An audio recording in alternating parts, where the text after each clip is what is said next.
Hello everyone, I am सुगम। Welcome back. तो कैसे हो आप सब? आई होप आप सब अच्छे होंगे। स्वागत है आप सभी का आपके अपने एसपी स्टडी यूट्यूब चैनल पर। तो गाइस, आज हम आपको बताने वाले हैं कि चौपाई क्या है। विद एग्जांपल सारी चीज़ें आपको बताएंगे, ठीक है। चौपाई किसे कहते हैं, दोहा क्या है, इसकी परिभाषा क्या हो जाएगी, सोरठा किसे कहेंगे, रोला क्या है, ठीक है। तो सारी चीज़ें आज हम आपको कवर कराने वाले हैं, तो वीडियो आपको एंड तक देखना है। वीडियो को आप बिल्कुल भी स्किप ना करें, ठीक है। तो देखिए, सबसे पहले चौपाई क्या है, चौपाई हम किसे कहेंगे, इसकी परिभाषा क्या हो जाएगी। तो देखिए, इसकी परिभाषा पहले देखते हैं, इसके बाद आपको बताएंगे कि इसका एग्जाम्पल क्या हो जाएगा। और ये जितने भी मात्राएं दी गई हैं सारा कुछ आपको बताएंगे किस तरह से आपको इसका एग्जाम्पल लिख कर आना है बोर्ड एग्जाम में। ओके, तो देखिए चौपाई क्या है। तो चौपाई सममात्रिक छंद है, इसमें 4 चरण होते हैं, ठीक है। 4 चरण अभी आपको हम बताएंगे किस तरह से इसमें 4 चरण जो आपका एग्जाम्पल दिया गया है इसमें अभी हम आपको बताने वाले हैं। तो वीडियो में आप एंड तक बने रहें और वीडियो को आप बिल्कुल भी स्किप ना करें, ठीक है। तो देखिए, चौपाई सममात्रिक छंद है, इसमें 4 चरण होते हैं, ठीक है। और प्रत्येक चरण में 16 मात्राएं होती हैं तथा प्रत्येक चरण के अंत में 2 गुरु होते हैं, ठीक है। अब यहाँ पर देखिए कि चौपाई सममात्रिक छंद है, इसमें 4 चरण होते हैं। किस तरह से होते हैं 4 चरण? तो देखिए, पहला चरण यहाँ का इसका हो जाएगा, ये एग्जाम्पल देखिए। पहले मैं आपको एग्जाम्पल पढ़ के दिखा दूँ, उसके बाद आपको बताएंगे कि चरण किस तरह से यहाँ पर 4 है और इसकी 16 मात्राएं किस तरह से पूरा हम आपको बताने वाले हैं।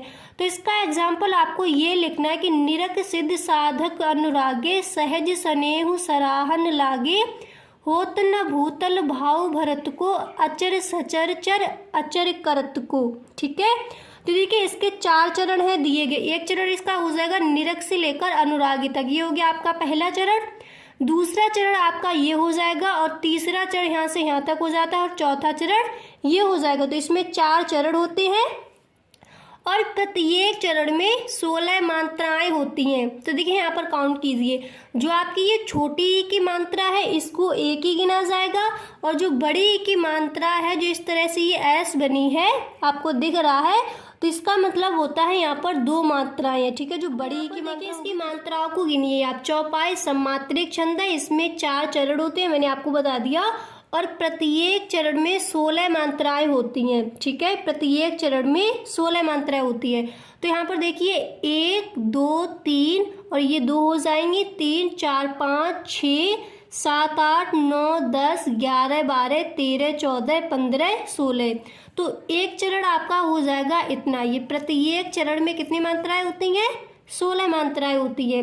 अब इधर भी देख लीजिए, जितने भी मतलब इसके 4 चरण है तो चारों चरण में 16 मात्राएं होंगी। तो यहाँ पर देखिए गिन के 1 2 3 4 5 6 7 8 और 2 10 9 10 हो गए, 11 12 13 14 15 16, ठीक है। तो इस चरण में भी आपकी हो जाएंगी 16 मात्राएं। ये आपका क्या दिया गया है, चौपाई। आपको ध्यान रखना है कि चौपाई सममात्रिक छंद है, इसमें 4 चरण होते हैं, प्रत्येक चरण में 16 मात्राएं होती हैं। इस तरह से आपको चौपाई अच्छे से याद कर लेनी है वीडियो में ही। अब यहाँ पर देख लीजिए, इसका अगला चरण जो तीसरा चरण है इसमें काउंट कीजिए। देखिए 2 यहाँ पर 1 दिया गया, 3 1 4 और यहाँ पर हो जाएगी 5 6 7 8 9 10 11 12 13 14 15 16 हो गई। तो ये देखिए ये बना है एस, तो इसको 2 बार काउंट किया जाएगा, ठीक है। ये 2 होती है और ये है, ये तो एक है, आपको पता ही। अब देखिए इसके चौथे चरण में देखिए मात्राओं को काउंट कीजिए, 1 2 3 4 5 6 7 8 9 10 11 12 13 14 15 16।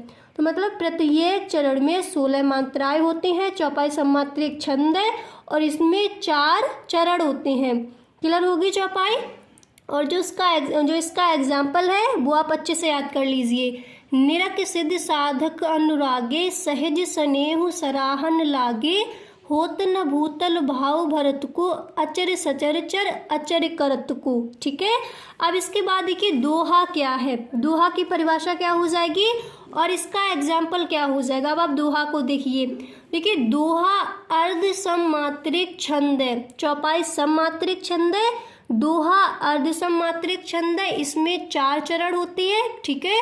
और देखिए इसके पहले और तीसरे चरण में, पहले यहाँ तक हो जाएगा, पहले और तीसरे चरण में 13-13 मात्राएं होती हैं तथा दूसरे और चौथे चरण में 11-11 मात्राएं, यानी दूसरे और चौथे चरण में कितने हो जाएंगे, 11-11 मात्राएं होंगी और पहले और तीसरे में 13-13 मात्राएं होंगी। और दोहा कैसा छंद है, अर्धसमात्रिक छंद है। क्लियर होगी परिभाषा। अब देखिए इसका एग्जाम्पल यानी इसका उदाहरण क्या हो जाएगा, तो इसका उदाहरण आप यही वाला लिखना, सरल भी है, अच्छे से आपको याद भी हो जाएगा कि मेरी भब बाधा हरो राधा नागर सोई, जा तन की झाई पर श्याम हरित दुत होई। ठीक है, अब इसकी देखिए मात्राएं आप काउंट कीजिए। यहाँ पर देखिए 4, 5, 6, 7, 8, 9, 10, 11, 12, 13। ठीक है, तो पहले और तीसरे चरण में कितनी थी, 13-13 मात्राएं। तो ये पहला चरण हो गया। ठीक है, अब देखिए इसका तीसरा चरण देखिए, जा तन की झाई पर, देखिए 2, 3, 4, 5, 6, 7, 8, 9, 10, 11, 12, 13 होगी। ठीक है, अब इसके देखिए कि दूसरे और चौथे चरण में 11-11 मात्राएं, तो दूसरा चरण ये हो जाएगा, तो इसमें आपकी 11 मात्राएं होनी चाहिए।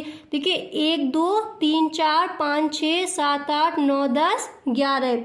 अब इसका चौथा चरण हो जाएगा श्याम हरित दुत होई, तो इसमें कितनी मात्राएं होंगी, 11। ठीक है, यानी पहले और दूसरे में 13-13 मात्राएं, पहले और तीसरे में 13-13 मात्राएं, दूसरे और चौथे में 11-11 मात्राएं। तो जो आपका चौथा है, अब इसमें देख लीजिए आपकी 11 मात्राएं हैं, तो 2, 3, 4, 5, 6, 7, 8, 9, 10, 11 समझ आ गया।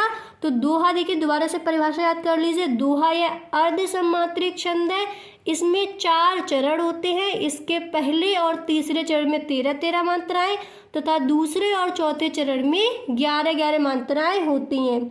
मेरी भव बाधा हरो राधा नागर सोई, जा तन की झाई पर श्याम हरित दुत होई। ओके, अब इसके बाद देखिए आपका आता है सोरठा। ठीक है, देखिए सोरठा की परिभाषा क्या हो जाएगी, पहले आप परिभाषा को देखिए फिर इसका एग्जाम्पल भी आपको बताएंगे। तो इसकी परिभाषा हो जाएगी, यह अर्धसमात्रिक छंद है, इसके प्रथम और तृतीय चरण में 11-11 मात्राएं, यानी ये हो जाता है दोहा का उल्टा हो जाएगा।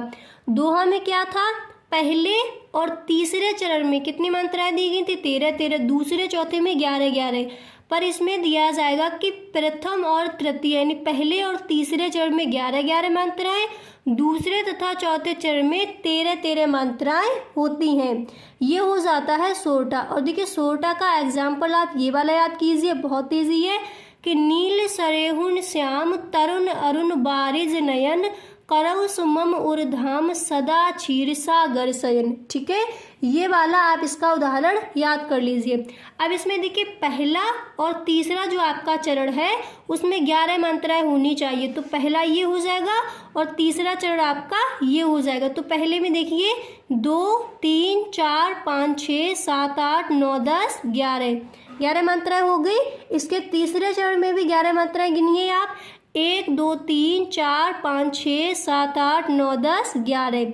अब इसके बाद देखिए दूसरे और चौथे चरण में 13-13 मात्राएं, तो दूसरा चरण ये हो जाएगा, इसमें आपकी 13 मात्राएं होंगी, 1, 2, 3, 4, 5, 6, 7, 8, 9, 10, 11, 12, 13। अब इसके बाद देखिए चौथे चरण में भी 13 मात्राएं होती हैं, ये आपका सोरठा बताया जा रहा है। ठीक है, तो देखिए 1, 2, 3, 4, 5, 6, 7, 8, 9, 10, 11, 12, 13 समझ आ गया सोरठा क्या है। देखिए दोबारा से देखिए चौपाई क्या था, चौपाई सम्मात्रिक छंद है, उसकी परिभाषा इस तरह से दोगे कि चौपाई सम्मात्रिक छंद है, इसमें 4 चरण होते हैं, प्रत्येक चरण में 16 मात्राएं होती हैं तथा प्रत्येक चरण के अंत में 2 गुरु होते हैं। इसके बाद दोहा था, दोहा अर्धसमात्रिक छंद है, इसमें भी 4 चरण होते थे, इसके पहले और तीसरे चरण में 13-13 मात्राएं, दूसरे और चौथे चरण में 11-11 मात्राएं। और सोरठा क्या हो जाएगा, यह अर्धमात्रिक छंद है, इसके प्रथम और तृतीय चरण में 11-11 मात्राएं तथा द्वितीय एवं चतुर्थ चरण में 13-13 मात्राएं होती हैं। अब इसका एग्जाम्पल भी मैंने आपको बता दिया। अब इसके बाद आपका आएगा रोला। ठीक है, अब रोला को आप समझिए। देखिए इसकी परिभाषा क्या हो जाएगी, रोला की परिभाषा आप किस तरह से लिख कर आओगे। तो यह सममात्रिक छंद है। ठीक है, जैसे चौपाई में ये लाइन थी, इसमें भी यही आपको लिखना है, यह सममात्रिक छंद है। इसमें 4 चरण होते हैं और प्रत्येक चरण में 24 मात्राएं होती हैं। और चौपाई में क्या था, उसमें प्रत्येक चरण में 16 मात्राएं थी और इसमें प्रत्येक चरण में 24 मात्राएं होती हैं। 11 और 13 मात्राओं पर यति होती है। ठीक है, और इसका जो एग्जाम्पल है वो आपको ये याद कर लेना है। इसके प्रत्येक चरण में कितनी मात्राएं होंगी, 24 मात्राएं होंगी। चरण कितने होंगे, 4। देखिए 1 2 3 4 और जो आपका पहला चरण, इसमें आप काउंट कीजिए, आपकी 24 मात्राएं होंगी। ठीक है, तो एग्जाम्पल आपको ये वाला लिखना है कि खग वृंद सोता है अतः कलकल नहीं होता वहाँ, बस मंद मारुत का गमन ही मौन है खोता जहाँ, इस भांति धीरे से परस्पर कहे सजगता की कथा यूं दीखते हैं वृक्ष ये विश्व के पहली यथा। इस तरह से आपको ये एग्जाम्पल लिख कर आना है रोला का। क्लियर हो गया इतना? दोबारा से परिभाषा याद कर लो। ये सममात्रिक छंद है, इसमें 4 चरण होते हैं, प्रत्येक चरण में 24 मात्राएं होती हैं, 11 और 13 मात्राओं पर यति होती है। तो आई होप आपको समझ आ गया होगा कि चौपाई, दोहा, सोटा, रोला, इनकी परिभाषा क्या हो जाएगी और इनके एग्जाम्पल आपको किस तरह से लिखने हैं। तो गाइस, अगर आपको वीडियो अच्छा लगा हो तो इस वीडियो को आप लाइक करें, दोस्तों में शेयर करें। अगर आपको वीडियो पसंद नहीं आया है, अगर आपको कोई चीज़ यहाँ पर समझ नहीं आई है तो फिर वीडियो को आप डिसलाइक करके भी जा सकते हो। ठीक है, और देखिए गाइस, अगर आपको समझ नहीं आया कि मात्राएं किस तरह से काउंट की जाती है तो आप हमें कमेंट बॉक्स में बताएं। नेक्स्ट वीडियो में पूरा सॉल्यूशन आपको मिलेगा कि किस तरह से आप काउंट करोगे अगर आपको यहाँ पर कोई भी चीज़ समझ नहीं आई है। ओके, तो गाइस आज के लिए इतना ही, मिलते हैं नेक्स्ट वीडियो में। Okay, thank you.